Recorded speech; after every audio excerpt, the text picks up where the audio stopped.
과 370장을 사용해서 준비한 예물 하나님께 올려드리도록 하겠습니다.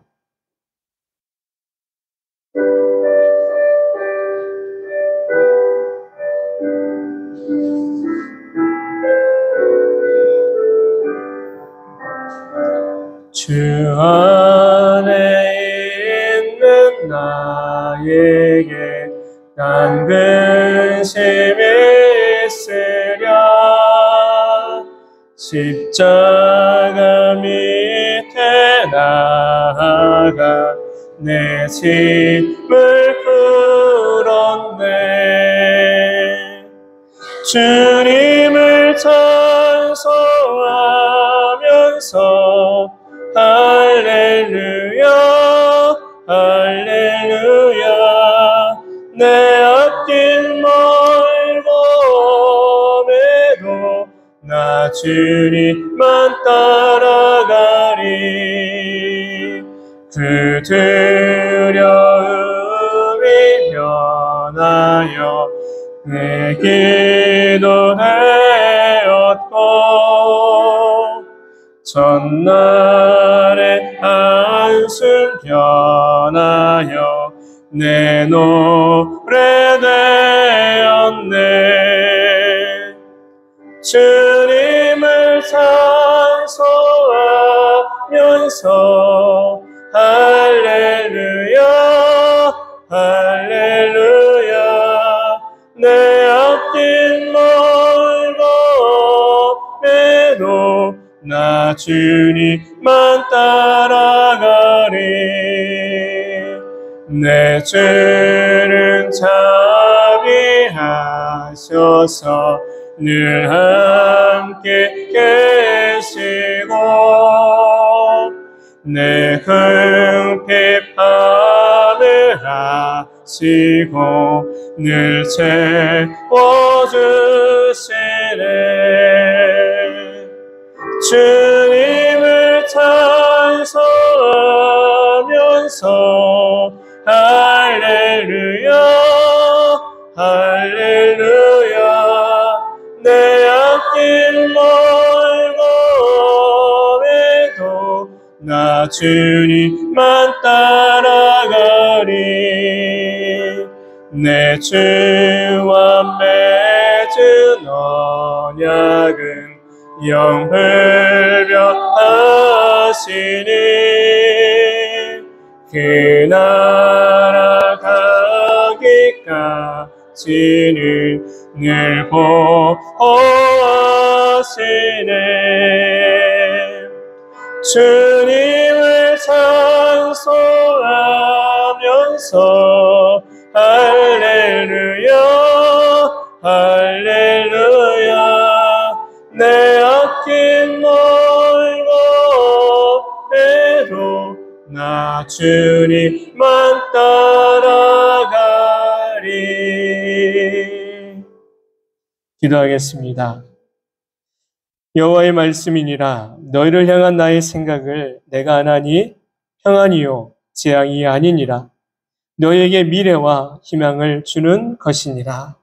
아멘. 하나님, 지난 한 주간도 하나님께서 베풀어 주신 은혜 가운데 각 사람의 삶을 지켜주시고 살게 하시니 감사합니다. 주님이 주신 은혜에 너무 감격하고 감사하여서 하나님 앞에 귀한 마음에 정성 어린 예물을 올려드립니다. 한 달의 수고 또한 땀의 수고 기도의 열매 하나님께 올려드리니 그 모든 것 받으시고 하늘과 땅의 축복의 문을 마음껏 여시어 각 사람의 심령마다 삶마다 풍성하도록 축복하여 주시옵소서. 각자가 소망하는 것이 있습니다. 어떤 이는 건강을, 어떤 이는 기업의 축복을, 어떤 이는 가정의 평안함을, 또 어떤 이에게는 관계의 회복을 구합니다. 하나님, 이 모든 바라는 것이 하나님의 기뻐하신 뜻 안에서 이루어지는 것을 경험하게 하여 주시고 하나님이 주시는 놀라운 은혜와 축복을 능히 받아 누림과 나눔과 전함이 있는 아름다운 성도들 모두가 되게 하여 주옵소서. 사람의 계산법으로 사는 것 아니라 하나님의 계산법으로 이 땅을 살게 하시고 하나님이 주신 축복을 누리며 살아갈 때 더욱더 마음껏 주님 전하며 사는 아름다운 성도들이 되게 하여 주옵소서. 모든 것을 주께 부탁드리오며 은혜와 사랑이 많으신 예수님의 이름으로 축복하며 기도합니다. 아멘. 이제 함께 말씀을 나누겠습니다. 우리가 함께 나눈 말씀 사무엘상 26장 7절로 12절의 말씀입니다. 사무엘상 26장 구약성경 453페이지 부분에 있습니다. 사무엘상 26장 7절부터 12절까지 말씀 함께 하죠. 다윗과 아비새가 밤에 그 백성에게 나아가 본즉 사울이 진영 가운데 누워 자고 창은 머리곁 땅에 꽂혀 있고 아브넬과 백성들은 그를 둘러 누웠는지라. 아비새가 다윗에게 이르되 하나님이 오늘 당신의 원수를 당신의 손에 넘기셨나이다. 그러므로 청하오니 내가 창으로 그를 찔러서 단번에 땅에 꽂게 하소서.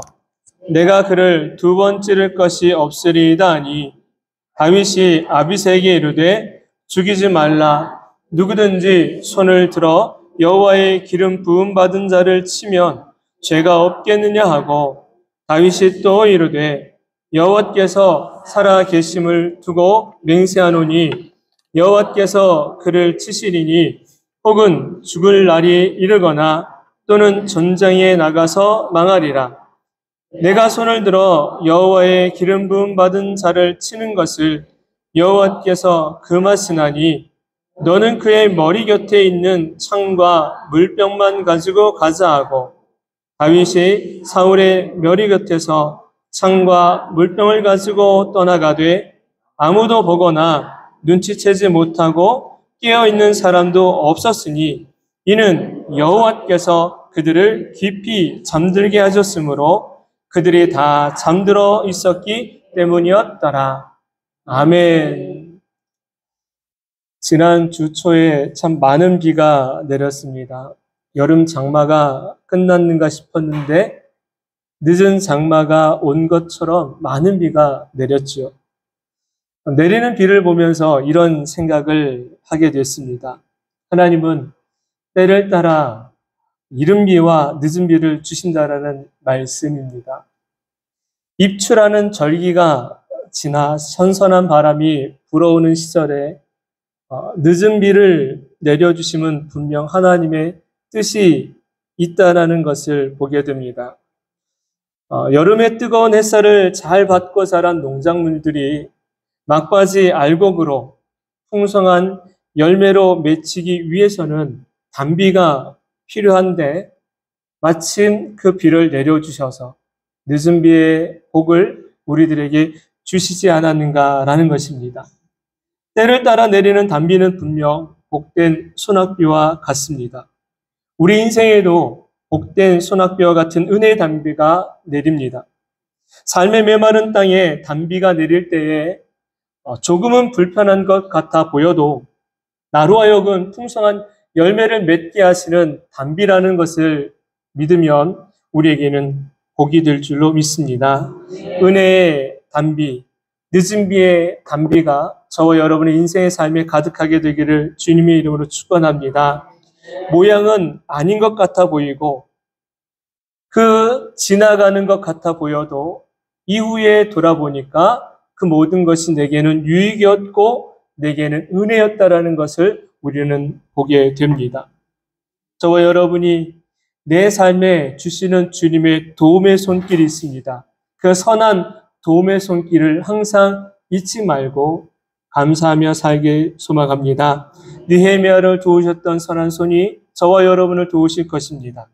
예루살렘 성벽의 재건을 이루게 하신 것처럼 아름다운 성도 한 사람 한 사람의 인생의 삶에도 재건하게 하시는 은혜가 있게 될 줄로 믿습니다. 우리는 그러면 그 재건을 위해서 어떻게 살아야 되느냐? 믿음의 선한 눈을 갖고 삶을 살아야 되는 것이에요.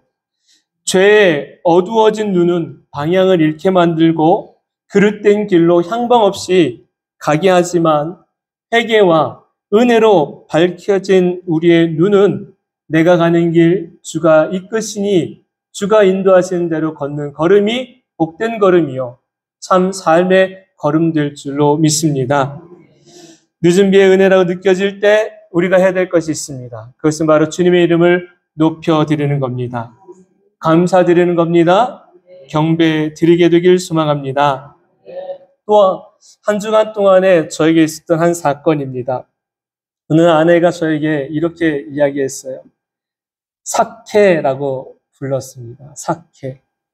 여러분 한번 물어볼게요. 사케가 무슨 뜻인지 혹시 아세요? 예, 사케. 일본 술 아니에요. 사케는 줄임말인데 사기 캐릭터라는 줄임말입니다. 제가 찾아봤어요. 사기 캐릭터 딱 치니까 이렇게 나오더라고요. 한 가지를 뛰어나게 잘하는 것도 모자라 여러 가지를 능수능란하게 잘한다라는 표현을 쓸 때 사기 캐릭터라고 씁니다. 굉장히 긍정적이고 좋은 의미죠. 그런데 저에게 그 상황과 분위기는 좋은 의미로 사기 캐릭터라고 부른 게 아니었어요. 아마 여자분들, 아내분들은 공감할 거예요. 결혼 전과 결혼 후가 달라지고. 그렇죠.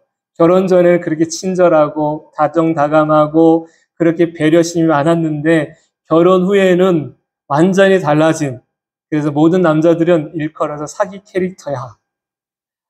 저에게 그 얘기를 했을 때 그 부분만 얘기한 게 아니었어요.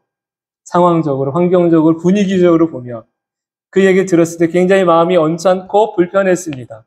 그런데 이것을 단지 아내의 서운함으로 받아들인 것이 아니라 이걸 가지고 계속 남은 거예요. 황민수 목사 사케. 황민수 사케. 저한테 그랬어요. 황민수 사케 이러는 거예요. 그러면서 하나님 앞으로 그걸 가져왔어요. 딱 그 단어를. 사기 캐릭터를. 하나님이 날 바라보시면서 하고 싶은 말씀이 이 말씀 아니었을까?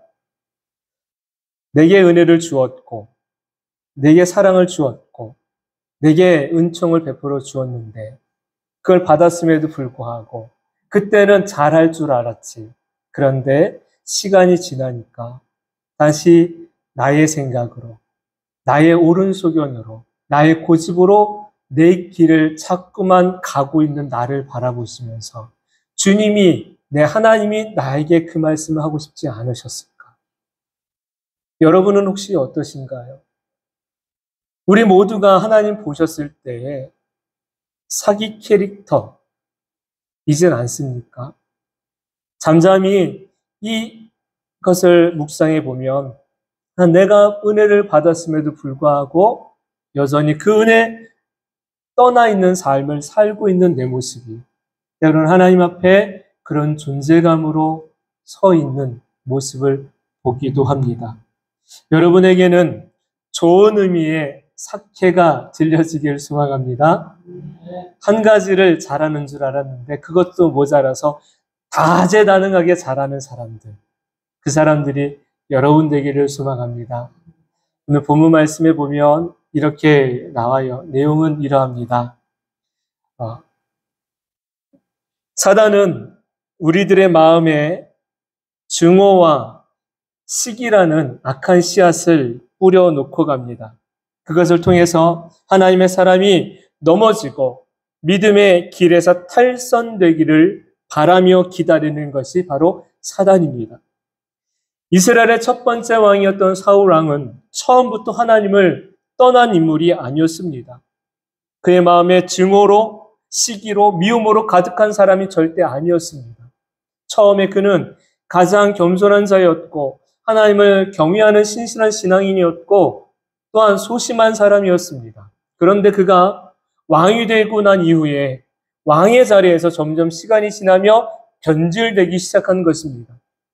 하나님의 말씀을 거슬렀고 하나님이 받으실 영광을 자기 영광을 삼아버렸고 백성들이 자기만을 사랑하기를 바랬는데 그 사랑을 빼앗겨 보니까 미움과 시기와 질투가 가득한 악한 사가 되고 만 것입니다. 그래서 급기야는 누구를 죽여요? 민족과 나라를 위기 가운데 구원해냈던 다윗을 죽이려고 하였고, 다윗이 자기의 사위임에도 불구하고 그를 시시때때로 죽이려고 하는 사울 왕의 모습을 보게 됩니다. 본문 말씀에도 사울 왕이 다윗이 숨어있는 광야에 3,000명의 군사를 이끌고 다윗을 잡으려고 나온 것이에요. 그때 다윗은 그를 따르는 600명과 함께 숨어 있다가 사울이 있는 막사로 들어가게 되고, 잠자고 있는 사울 곁에서 그를 어느 누구는 죽이자 그러고 다윗은 살려주라 하며 그 과정과 환경의 분위기를 말씀하고 있는 것입니다. 그때 한 부하, 아비새라는 부하가 다윗에게 이런 말을 합니다. 하나님이 지금 저의 찬수를 당신에게 준 것이니까 지금이 이 사울 왕을 죽일 기회입니다. 라는 거였어요. 그때 다윗이 이런 말을 해요. 하나님이 기름을 부어 세운 왕을 사람의 손으로 죽이는 것은 옳지 않다라며 거절합니다. 만류합니다. 이 과정을 보면서 우리로 하여금 깨닫게 하신 하나님의 뜻이 있습니다. 하나님의 뜻은 죽이는 것이 아니요 살리는 것입니다. 그리고 하나님 늘 언제나 우리의 영적 신앙을 테스트해 보십니다. 그 테스트 통과하는 자에게는 복이 있지만 테스트를 통과하지 못하는 자에게는 또 다른 테스트의 과정이 있다는 것을 우리에게 알려주길 원하십니다. 저와 여러분이 오늘 말씀을 통하여 두 가지의 메시지를 함께 나눌 겁니다. 많은 은혜가 있게 되길 소망합니다. 첫 번째 이것입니다. 따라서 하죠. 짝퉁 신앙과 명품 신앙의 차이점. 본문 말씀 8절 함께 읽습니다. 8절입니다. 아비새가 다윗에게 이르되 하나님이 오늘 당신의 원수를 당신의 손에 넘기셨나이다. 그러므로 청하오니 내가 창으로 그를 찔러서 단번에 땅에 꽂게 하소서. 내가 그를 두 번 찌를 것이 없으리이다 하니. 아멘. 우리 주변에는 참 다양한 재능을 가지신 분들이 많습니다. 작은 나무로 멋진 조각품을 만드는 분들, 수명이 다한 폐타이어를 가지고 멋진 작품을 만드시는 분들, 또한 돌 가지고 예쁘고 멋진 정원을 만드는 분들, 참 다양한 분들이 주변에 계세요. 그런 반면에 아주 뛰어난 재능을 가진 사람들, 좋은 학벌, 높은 지능, 그런데 그 좋은 학벌과 뛰어난 지능을 가지고 많은 사람들을 아프게 하는 사람들이 있습니다. 우리가 흔히 듣죠. 기업에서 다니는 이가 자기의 뛰어난 재능을 발휘해가지고 기업에 큰 해를 끼치고 결국은 도산하게 만들고 부당 이득을 취해서 큰 사건과 사고를 일으키는 사람들을 심심치 않게 듣게 됩니다. 그들이 못 배워서가 아니고 그들이 능력이 없어서가 아니고 너무 뛰어난 능력을 가지고 있는데 그 뛰어난 능력을 잘못 사용한 것입니다. 여러분, 우리가 어떤 생각을 하고 어떻게 행동하느냐에 따라서 내 삶의 나중이 달라진다는 것을 우리는 분명히 기억해야 합니다. 여러분도 한 번쯤은 들어보셨을 거예요. 참 중요한 말이지요. 생각은 내 삶의 모판이다. 들어보셨죠? 생각은 내 삶의 모판. 모판이 뭔지 아십니까? 모내기 할 때에 담아놓았던 그 모판인 거예요. 그래서 그 모판에서 하나씩 빼다가 뭐예요? 모심기를 하죠. 그 얘기입니다. 다시 말씀드리면 이렇게 풀어드릴게요. 생각을 심으면 행동을 얻고 행동을 심으면 습관을 얻고 습관을 심으면 인격을 얻고 인격을 심으면 운명을 얻는다. 한번 다시 해볼까요? 생각을 심으면 행동을 얻고 행동을 심으면 습관을 얻고, 습관을 심으면 인격을 얻고, 인격을 심으면 운명을 얻는다. 여러분, 우리의 운명은 어디부터 시작됩니까? 생각으로부터 시작되어지는 거예요. 다시 말씀드리면 내 생각이 악한 생각으로부터 시작되어지면 행동도 악하게 되고 그 행동이 결국 습관이 되고 습관은 내 인격이 되고 인격은 내 운명이 되고 마는 것입니다. 이것을 돌이킬 수 있는 유일한 방법은 무엇입니까? 바로 예수 그리스도를 만나는 것인 줄로 믿습니다. 우리 인생의 삶에 내 운명이 바뀌어지는 것은요, 내 어떤 노력으로 되어지는 것 아니라 그 가운데 주님을 만나야 되는 것입니다. 십자가의 주님을 만났을 때 비로소 내 운명이 달라지게 되는 것이에요. 주님 아니면 우리는 운명이 달라질 수가 없습니다. 왜냐하면 내 생각이 늘 언제나 어떻기 때문에 악하기 때문에. 목사님, 천만에요. 나는 언제나 선한 생각을 합니다. 아니요. 착각입니다. 우리 어느 누구도 스스로 선한 생각을 할 수 있는 능력이 없습니다. 하나님이 그것을 인정하신 거예요. 우리 모든 생각은 다 악할 뿐이다. 그런데 그 악한 생각으로 가득 찬 인생을 주님이 만나주셔서 우리 인생을 어떻게 하셨어요? 하나님의 백성답게 그 운명을 바꿔주셨다라는 것입니다.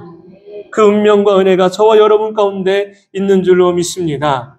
본문에 나오는 이 아비새는요, 영적으로 보면 눈이 어두운 사람입니다. 그래서 하나님의 선하신 뜻을 발견하지 못하고 단지 인간적인 생각과 자기가 보고 싶은 것만 보며 자기가 생각하고 싶은 것만 생각하면서 얕은 생각을 가진 사람이 이 아비새인 것입니다. 다윗을 잡기 위해 사울 왕은 군사 3,000명을 이끌고 왔습니다. 이 소식을 들었던 다윗과 일행들은 사울 왕이 쉴 때에 기다렸다가 정말 왕이 왔는지를 확인하기 위하여 왕의 막사를 찾아가게 돼요. 사울 왕이 고온하게 잠들어 있는 장면을 보게 되지요.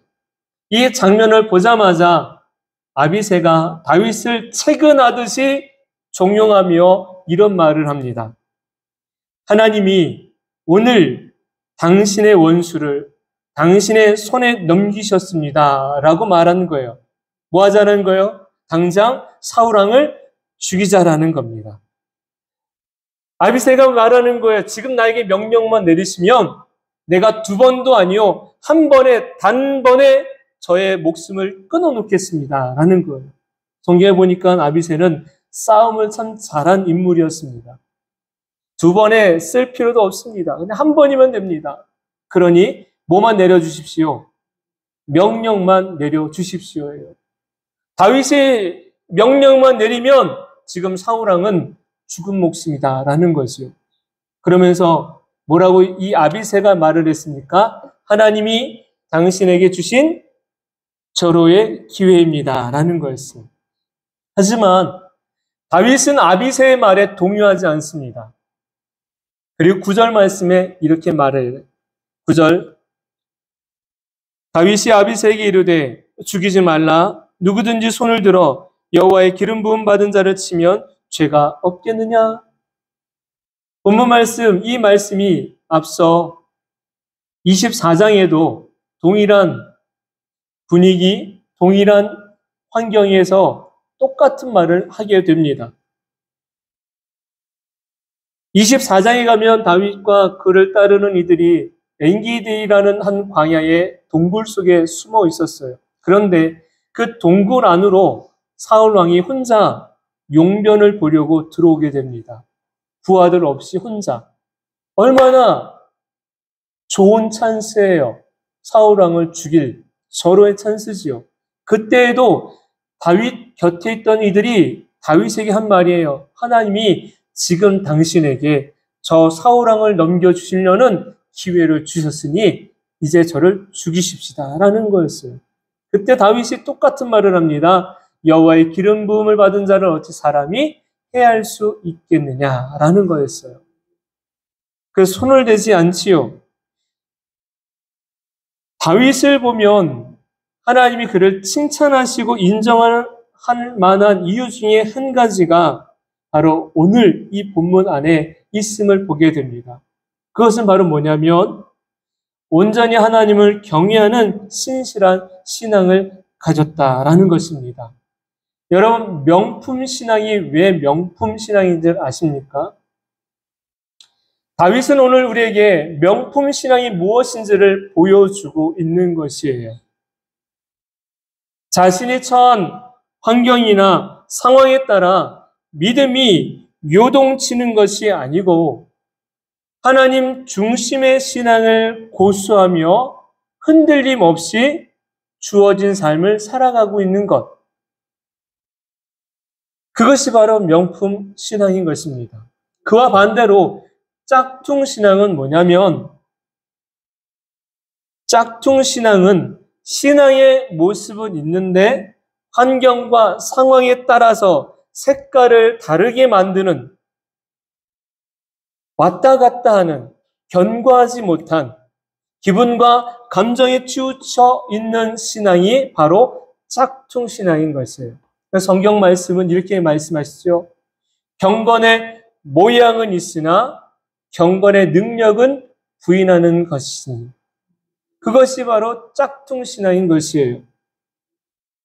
아비새는 보이는 환경에 이끌리다 보니까 그의 마음이 조급하게 되고 결국은 하나님의 말씀이나 뜻하심보다 자신의 생각 중심으로 환경을 바라보고 있는 것입니다. 하지만 다윗은 환경 중심이 아니에요.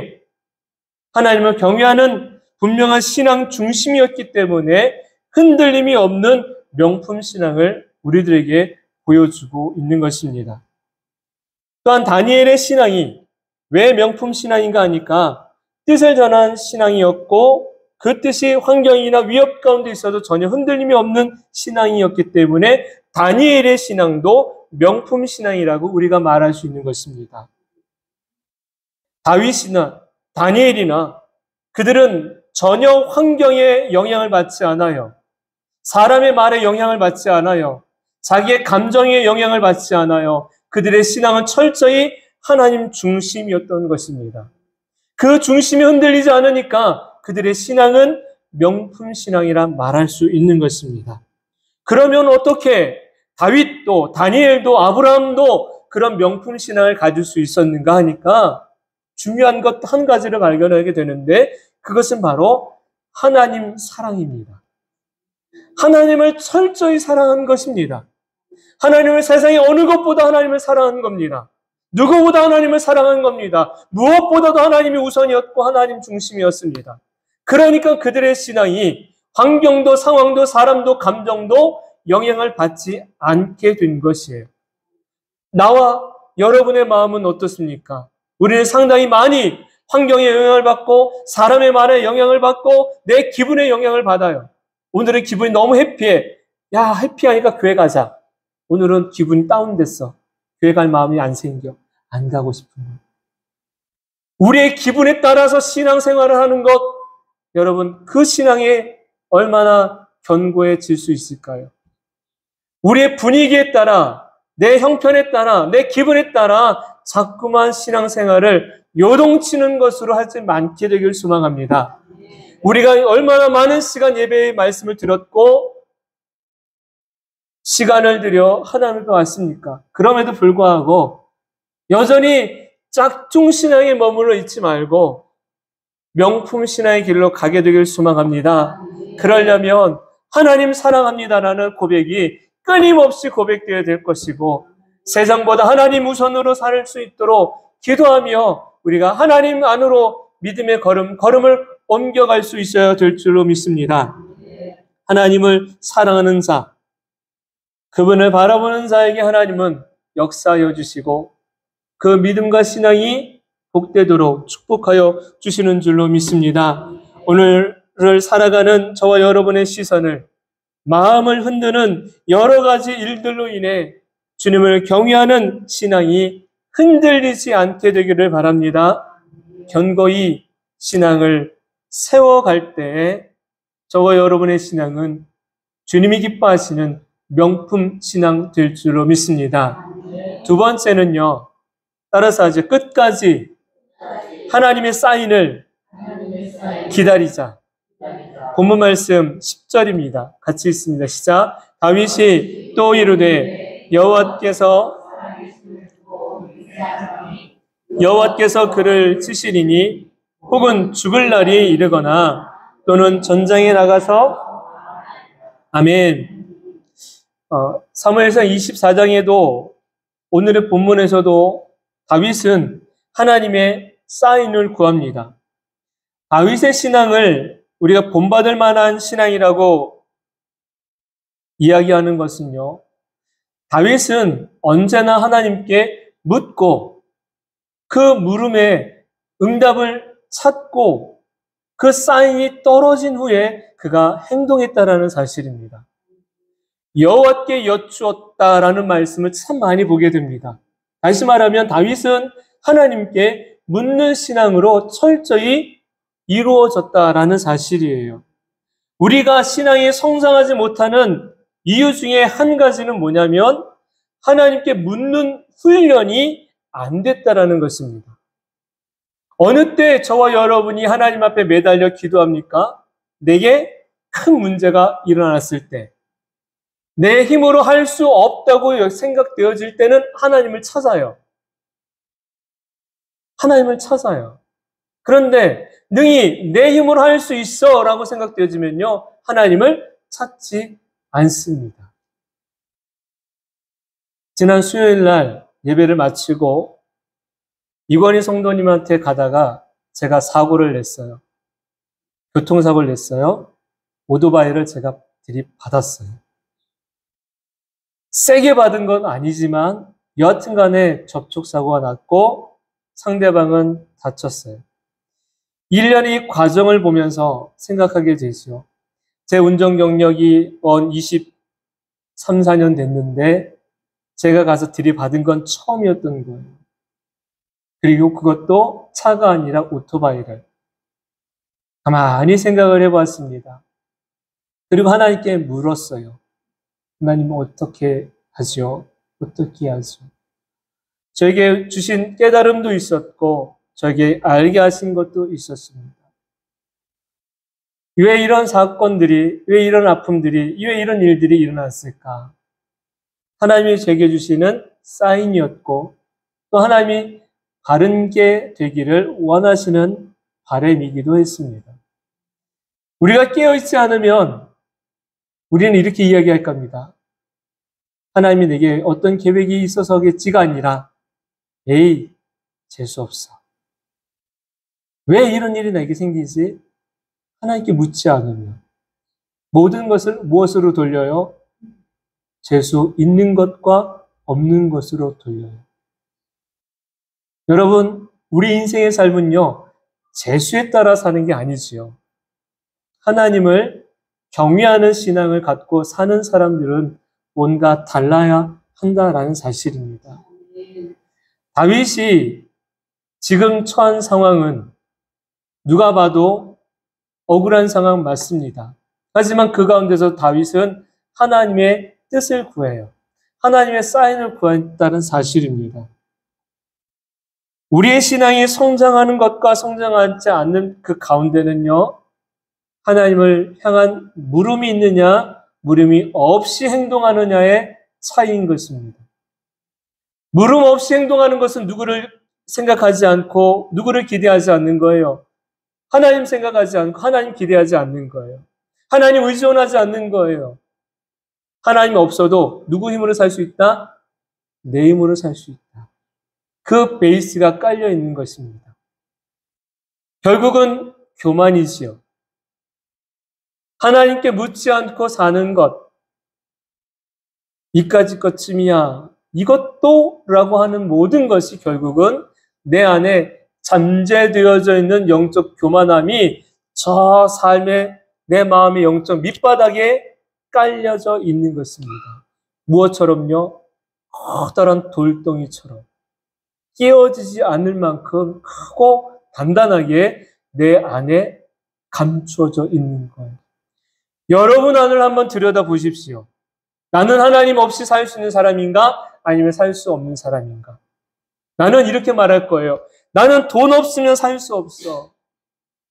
난 돈 있어야 돼. 나는 당신 없으면 살 수 없어. 당신 바라기 사람들 있잖아요. 돈을 바라는 사람들, 사람을 바라는 사람들, 환경을 바라는 사람들이 너무 많아요. 그런데 하나님 바라기, 주 바라기의 사람들은 별로 없다라는 것입니다. 그래서 하나님이 다윗을 인정하신 이유는 그가 목동으로서 들판에 있을 때에도, 그가 왕궁에 있을 때에도, 그가 도망자 신세로 있었을 때에도 변함없이 하나님을 바라보는 신실함이 유지되었기 때문에 그를 기뻐하셨다는 사실입니다. 그 유지가 될 수 있었던 가장 큰 비결은 다른 데 있지 않아요? 하나님께 묻고 사인을 구하는 신앙. 이것에 있었던 것이에요. 여러분, 우리가 어떤 일을 할 때 반드시 걸쳐야 될 과정이 있습니다. 그것은 바로 최종 결정권자의 사인입니다. 직장 생활을 하실 때, 우리 박종희 성도님 직장 생활할 때 나보다 상급자 사인 없이 내가 뭐 할 수 있어요? 없어요? 없지요. 누군가 내 위에 있는 상급자의 사인이 있어야 뭔가를 할 수 있는 거예요. 나라의 운영도 국정도 누구의 사인을 받아야 돼요? 대통령의 사인을 받아야 그것이 온 국민에게 적용이 되지요. 마찬가지입니다. 우리 인생의 사인을 그럼 누가 해주실까요? 하나님이셔야 될 줄로 믿습니다. 하나님이 사인하시기 전에 내가 해버리는 거예요. 그게 월권인 것이요. 얼마나 많은 순간 우리는 하나님의 자리를 내가 대신해 버렸는지, 하나님이 사인하실 그 자리를 내가 해버리고 급한 마음에 했던 일들이 얼마나 많은지, 그것을 우리는 다시 바로 잡아야 될 줄로 믿습니다. 하나님은 다윗에게 사울을 죽여 너의 원수를 갚으라는 사인을 주지 않으셨어요. 그리고 하나님의 이름으로 기름 부음을 받은 사람을 사람으로 손으로 해야 하는 것을 하나님이 원치 않았다라는 것을 다윗은 분명히 알고 있는 것입니다. 만일 다윗이 기름 부음 받은 자를 해야 하는 것은 하나님의 권위를 손상시키는 것이고 교만한 행동이라는 것을 분명히 그는 알고 있는 것입니다. 그래서 12절 말씀에 다윗이 사울왕의 창과 물병을 가지고 떠날 때까지 모든 사람이 잠들어 있었다라고 말합니다. 여러분, 12절 말씀을 가만히 보면서 퀘션 마크를 하나 달 수 있어요. 분명 다윗은 그런 마음을 가지고 있었는데 분위기는, 상황은 12절을 보면 왕도 병사들도 다 잠들어 있었대요. 분명 지키는 사람도 있어야 되잖아요. 근데 모든 사람이 다 잠들어 버린 거예요. 이런 일이 어떻게 일어날 수 있지요? 호위병이 있어야 되고 근위병이 있어야 되고 왕의 막사를 지키는 분명히 있어야 되는데 누군가는 잠들지 말고 지켜야 되는데 모든 이들이 잠들어 버렸어요. 누가 잠을 들게 하신 걸까요? 예, 말씀에 기록되어 있죠. 하나님이 잠들게 하신 거예요. 그러면 여기서 한번 질문. 목사님, 하나님이 다 잠들게 했으니까 다윗이 사울왕을 죽여도 되는 사인 아닙니까? 할 수 있어요, 없어요? 있지요. 하나님이 잠들게 했으니까. 그런데 하나님이 이와 같이 하신 이유는 다윗을 테스트하신 거예요. 하나님의 사인은 다윗에게 사울왕 죽여도 돼라고 말씀하지 않으셨어요. 지금 상황과 환경적으로 보면 얼마든지 사울왕을 죽여도 되는 것처럼 여겨지지만 다윗은 분명하게 분별했습니다. 그리고 알았습니다. 하나님의 테스트라는 사실을. 그래서 다윗이 왕에게 어느 손도 되지 않습니다. 여러분, 하나님은요, 당신의 백성을 친히 어느 누구도 시험하진 않으세요. 그러나 영적인 성장을 위해서는 테스트라는 과정을 거치게 하십니다. 아브라함도 테스트의 과정을 거쳤고 욥도 테스트의 과정을 거쳤고 다윗도 테스트의 과정을 걷고 있는 거예요. 그러면 왜 하나님은 이 영적인 테스트를 우리에게 주실까? 첫 번째는 영적 성장이라고 말씀드렸고요. 두 번째는 복을 주기 위함입니다. 이 말씀 이후에 사울왕이 다윗을 향하여 무엇을 하느냐면 하나님의 이름으로 축복하는 장면이 나와요. 아브라함이 하나님의 테스트를 거치고 나니까 하나님이 그를 축복하시는데 복의 근원 되게 하셨고 많은 땅과 자손의 복을 그에게 허락하셨습니다. 욥이 하나님의 영적인 테스트를 통과하고 나니까 처음 고난당할 때는 고통이고 아픔이고 슬픔인 줄 알았는데 그 테스트를 통해서 욥에게 주신 은혜가 있었지요. 전능하신 하나님을 욥에게 알게 하셨고 이전보다 갑절의 복으로 욥을 축복하시는 것을 우리가 보게 됩니다. 다윗은 영적 테스트를 지금 통과하고 있는 것이에요. 하나님이 원수에 대하여서 어떻게 하시겠다고 말씀하셨습니까? 원수는 친히 우리가 갚는 게 아니라고 말씀하셨지요.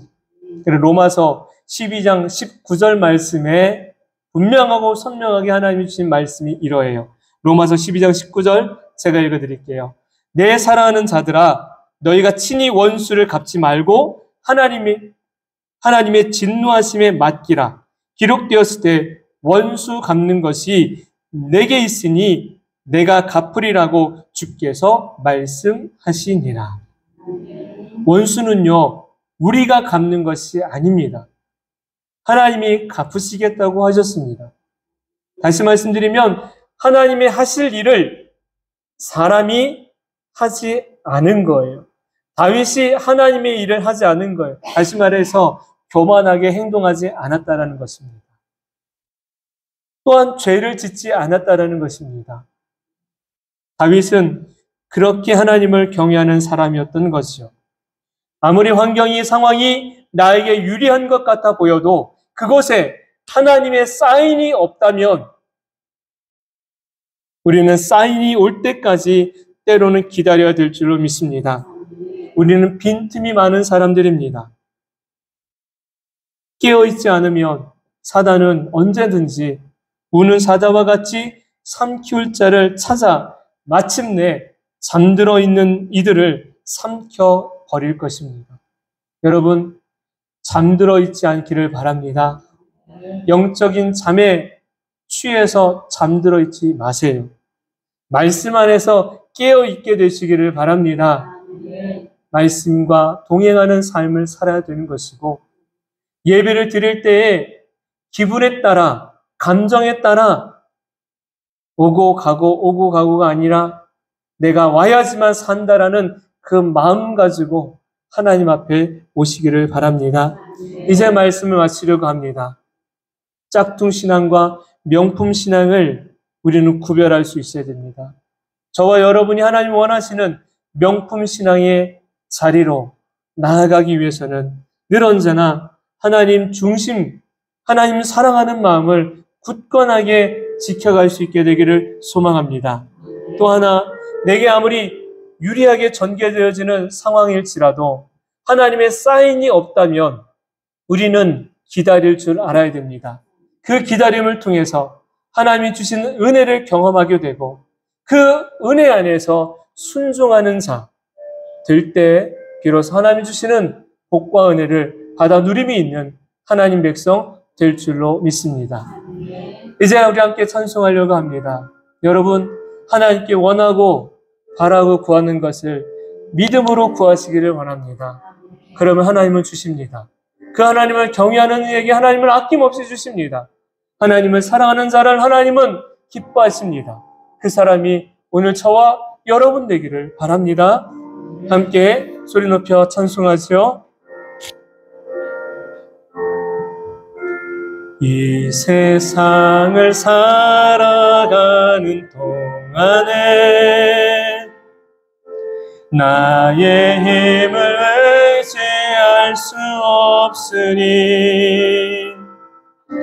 기도하고 낙심하는 하지 말 것은 주께서 참 소망이 되심이 주의 길을 걸어가는 동안에 주의 길을 걸어가는 동안에 세상의 것을 제할 수 없으니 감사하고 낙심하지 말 것은 주께서 참 기쁨이 되심이라.